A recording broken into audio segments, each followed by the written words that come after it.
Around 5000 BC, we, Homo sapiens, were genetically modified by space aliens.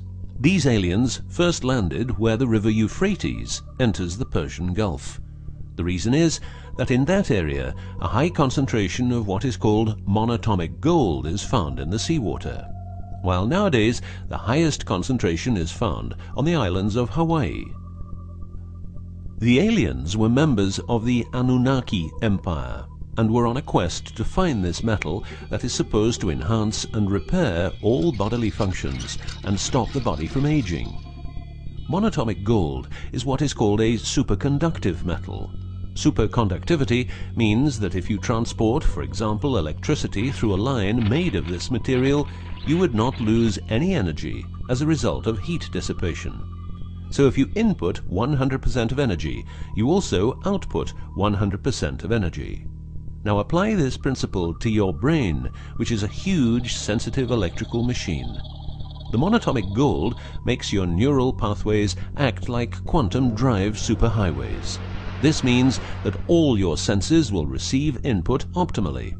In turn, these inputs will be processed optimally, and those parts of your brain you don't use will become more active, so enhancing your memory, making you better understand problems, allowing you to sense evil, detecting lies, becoming telepathic, and even being able to time travel in your mind by seeing the past or the future.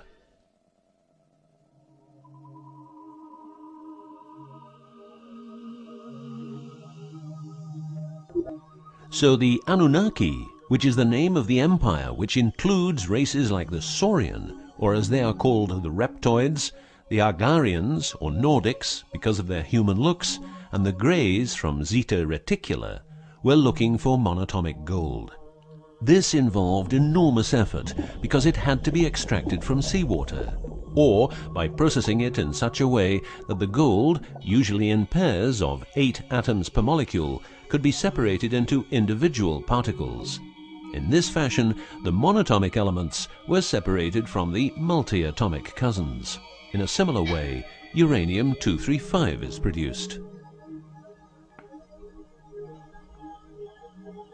For the use as intelligent slaves, the Annunaki took a man, let's call him Adamski, and took out a part of a rib. This is because the rib is a part of the human body that can be removed without causing too much damage, and because the rib contains bone marrow, it's a perfect source for DNA.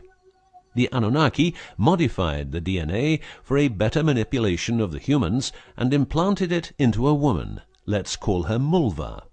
Mulva then had children with Adamski, and their children were, just like Mulva, genetically modified. These humans worked for the Annunaki, but not a lot of humans knew about the Annunaki, and then, for some reason, the Annunaki disappeared. An interesting detail is that the symbol for human DNA resembles the word Yah, which is God, but surely this is a coincidence.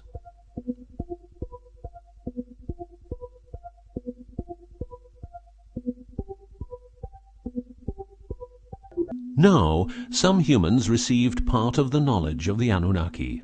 The last known humans were the Jewish people who carried the Ark on their journey from Egypt to the Promised Land. Before them, the Ark was in the lands of the Sumerians, Babylonians, and Tibetans. This Ark, not the Ark of Noah, was known to have powers beyond human imagination. It could levitate and deliver the fire of stars, a dangerous firework-like display of power that occurred when the monatomic elements became unstable. To make them stable again, you needed to know certain secrets, and with those secrets you could preserve the Ark and thus its powers. The humans who were close to the secrets of the Ark had long and prosperous lives. The best known was Methuselah, who lived to the age of 950. Wherever the Ark is, the culture thrives, and over the centuries it moved from Jerusalem to Rome to London, and is now supposed to be in the United States of America. The Ark always moves west, and will always keep moving west. From the very beginning, the people who own the Ark have never given it away, and great care is given to preserve the bloodline's purity of the holders of the Ark. Renowned conspiracy theorist David Icke studied the bloodline of George W. Bush.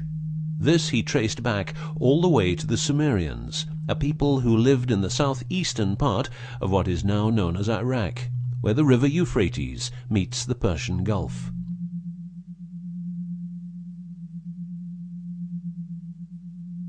The secrets of the elements of the Ark, scientifically known as ohms, orbitally rearranged monatomic elements, are nowadays hidden by secret societies that have control over society worldwide. The word ohm is the same as the Hebrew word which means the tree of life.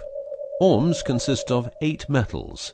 These 8 metals are ruthenium, rhodium, palladium, and silver, known as the light platinum group, and osmium, iridium, platinum, and gold, known as the heavy platinum group. Gestation of these metals in monatomic form prolongs life and enhances and repairs bodily functions. By following what is called a wide-spectrum diet, we can provide our bodies with monatomic superconductive elements. In other words, by eating a lot of grapes, carrots, all blue and dark red fruit and vegetables, and also much other fruit, vegetables, and fish.